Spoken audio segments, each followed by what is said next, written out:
Salut à tous, ravi de retrouver sur Direct Course. En ce 24 novembre, l'hippodrome d'Auteuil propose sa dernière réunion dominicale de l'année. Nous aurons un Quintet Plus qui s'adresse à des steeplechasers d'âge, le prix Jean Lomain. Voici tout de suite ma sélection pour cette compétition. J'ai placé en tête le numéro 7, Tip Top Ville. Le cheval est au mieux, il reste sur de bonnes tentatives, sur 2 podiums consécutifs. Il arrive en cette fin de saison avec une fraîcheur optimale et une condition physique irréprochable. Laurent Viel est confiant, son cheval devra pouvoir jouer les premiers rôles, d'autant qu'il vient de dominer bon nombre de ses adversaires du jour dans le prix Cacao en début de mois sur ce tracé. Numéro 7, Tip Top Ville, mon favori. Ce jour-là, il devançait notamment le 6, Pierce, et le 14, Hawk the Talk, respectivement affiche 3e et 5e de cette course référence. On prend les mêmes et on recommence. Les chevaux sont confirmés à ce niveau et en forme, ça doit compter en fin de saison. Le 7, le 6 et le 14. Ensuite, j'ai retenu le numéro 3, Nick Nemaspi, toujours un gambe du haut de ses 11 ans. Il a réalisé un superbe automne. Il revient ici sur le steeplechase, discipline dans laquelle il compte de sérieuses références, notamment un succès dans un quintet, le prix André Adel le mois dernier. Le numéro 5, Virginia Désir, lui aussi toujours en forme à l'âge de 9 ans. D'ailleurs, ses 3 sorties de l'année se sont soldées par autant de places de deuxième. Une confirmation est attendue, même si cette fois-ci, à mon avis, c'est un peu plus relevé. Le numéro 8, un mix qui vient de gagner avec aisance, laissant son suivant immédiat à plus de 20 longueurs, sera intéressant à juger à ce niveau.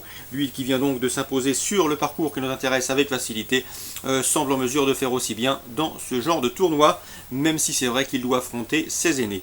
Le numéro 16, Prince du Pin, aborde cette fin de saison avec une certaine fraîcheur. Le cheval a été tenu écarté des pistes pendant près d'un an. Il a maintenant 2 courses rentrées dans les jambes. Il apprécie le terrain, lourd. Et à mon avis, c'est un postulant sérieux pour une place à Bellecote.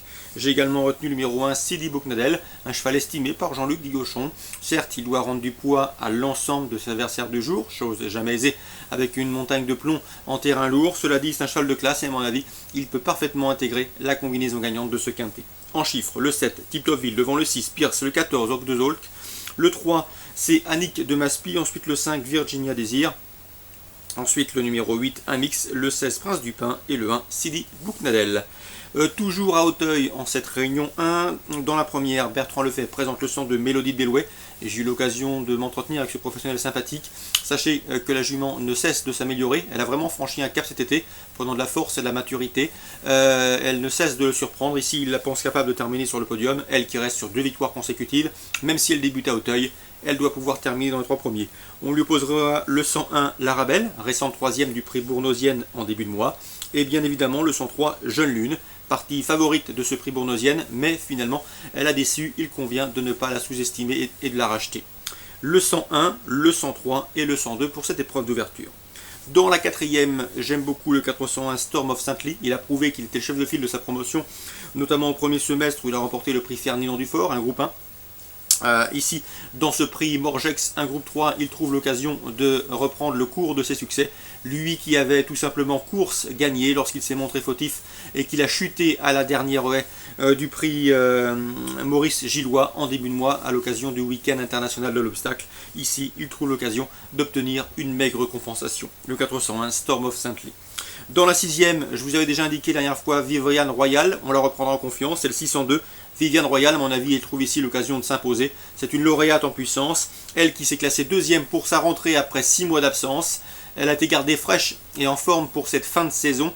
Elle apprécie les pistes pénibles, elle sera donc servie. Ici, l'opposition est dans ses cordes et à mon avis, ce sera la jument à battre, le 602 Viviane Royal.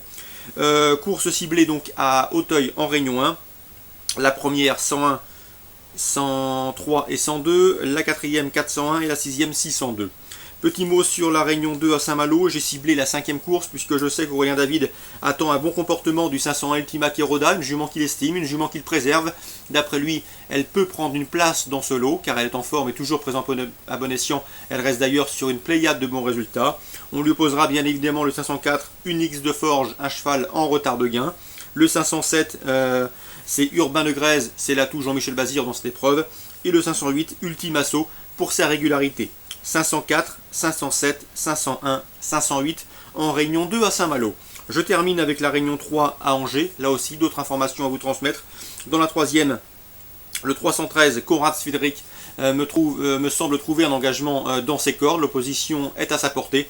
Donc ce 313 Koratz Frédéric, Yarmo Niskanen est confiant, devrait pouvoir jouer la victoire.